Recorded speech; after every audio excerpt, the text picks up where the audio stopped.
going on, everybody? It is Friday. I know I'm happy. Also, it's the 4th of July weekend. I'm pretty happy about that as well. Some people may disagree, but don't care. I'm me.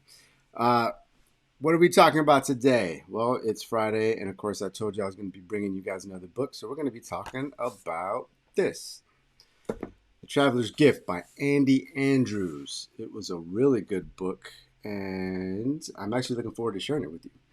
So, what is the premise behind the book? Well, it's an individual who's going through some rough times. He starts out successful, he's doing great. He's got a family, wife, and kid, and then he ends up getting laid off from his job. And then he starts going through this process of, self-doubt, regret, and feeling like he's helpless and isn't worth a damn to his family. As a matter of fact, he feels like he's letting his family down. So what ends up happening is he takes a long trip and decides to hammer down on that gas because he thinks, well, maybe if there's nothing I can do, at least I can leave my family with some money. I think you know what we're talking about. He was going to basically end his own life to help his family get out of the mess he felt he created. So just like any of the books that I've brought you so far, this one has, of course, steps and different things to learn. And I like it. But I don't want to give you too much because I think if I give you too much of the book, it'll ruin it. And I don't want to ruin the book for you. I think it's a very good read. I finished it in less than, I think, 3 days. Maybe it was 3 days, right at 3 days. It's about 206 pages. I think it seems to be the magic number. The last book I read was 206.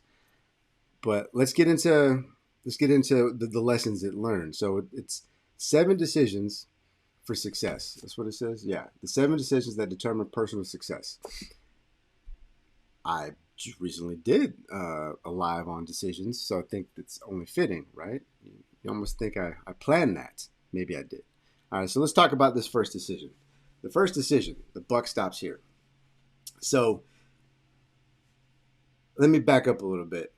He goes through this. He's about to end it. He's about to die. And all of a sudden he gets whisked off away. And then basically he meets 7 individuals. And each individual is responsible for handing him a piece of parchment or a letter or something that he will memorize, read, and take with him. And the premise is that, and I don't care if you're religious or not, it works. God told them, you will be getting a visitor, and this individual is deserving of the message that you have. You need to write this message. So he meets 7 individuals. I'm not going to say who those individuals are. I think that's part of the fun of the book. So the first person he meets, basically the lesson he teaches him is the buck stops here. And what he says is, I accept responsibility for my past. I control my thoughts. I control my emotions. I am responsible for my success. So in other words, there's no blaming anything, else. Decisions that were made in the past are all yours. You need to own them, accept them, and you can change it. Right? I think I said it was it Wednesday when I was on here. You have to accept responsibility, but you do control your future. Right? And I think it is a very good lesson. There's a lot more to it. Again, if I give you too much, I think it'll ruin it for you. I think everybody should read this book. The second decision is I will seek wisdom. Now, there's different ways of seeking wisdom.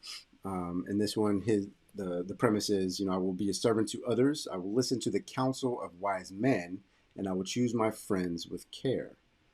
So basically, don't be scared to take advice, and don't be scared to ask for help. It's not a bad thing to say, hey, I'm not quite making it here. Where should I go? You need mentors and you need guides in your life. Any great person in the world has had mentors and coaches in their life. It's just a thing. I've got them. My mentors and coaches have them. So always seek wisdom, whether it's learning, from other people or learning on your own. So the third decision, I'm a person of action. I kind of like this one. It kind of goes with everything I kind of teach or talk about on this channel. And it says, I am courageous. I am a leader. I seize this moment and I choose now. What does that mean? I think you could take it several different ways, but the point is you don't wait. All right, you make a decision. Sometimes you have to make those hard decisions, and you can't be scared to make those decisions, but you have to do it. You're a man of action. You are what you do.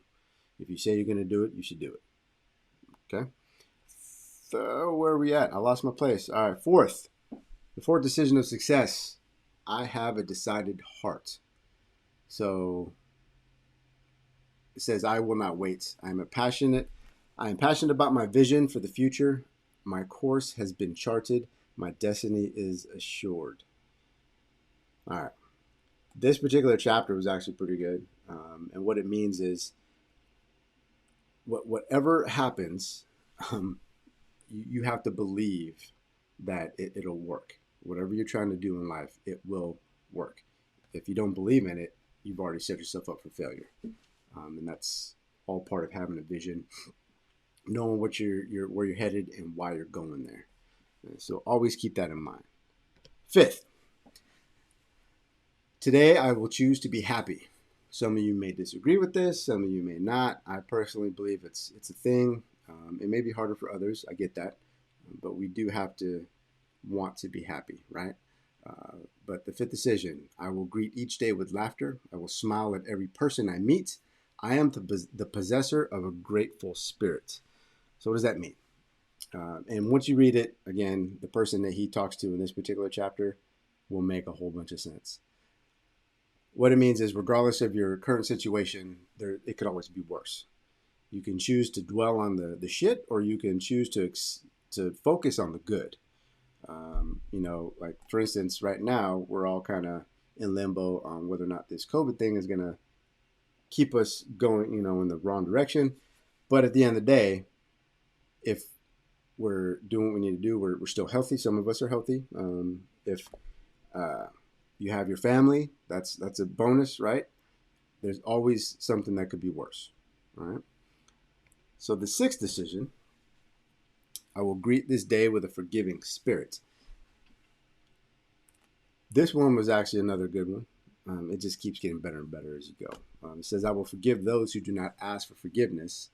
I will forgive those who criticize me unjustly. And most of all, I will forgive myself.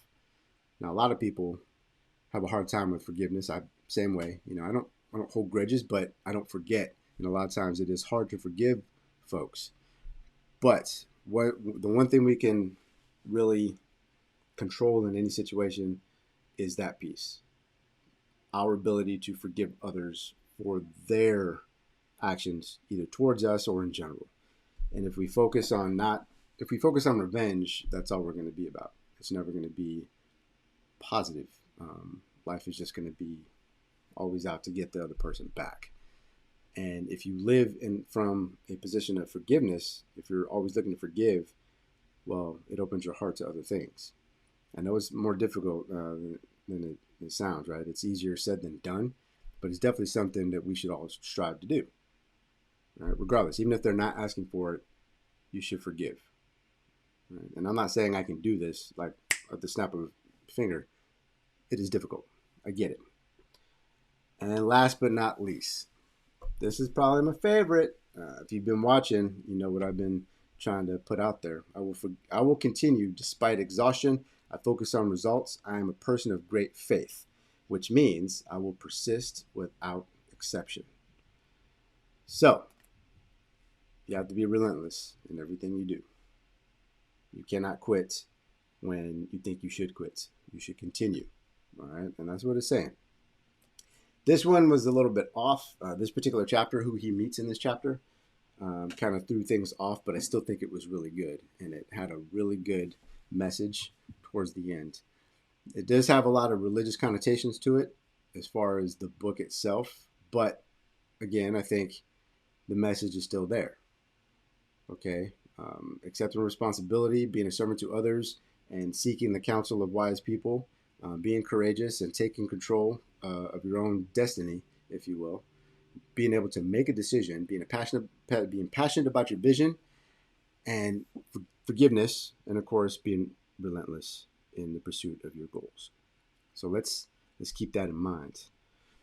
All right. So that was the book. I hope that you enjoyed the breakdown of it. I actually hope you guys actually go out and read it. It was a really good book. I don't regret buying it whatsoever. The next book, I'm having a hard time getting through it. I'm not gonna lie, but I will eventually finish it, and then I'll do a review. So, if you guys are watching this on Facebook, I really appreciate it. If you guys are hitting this up later and you're watching it on Instagram, awesome. At Instagram, it's at Marquise Coaches.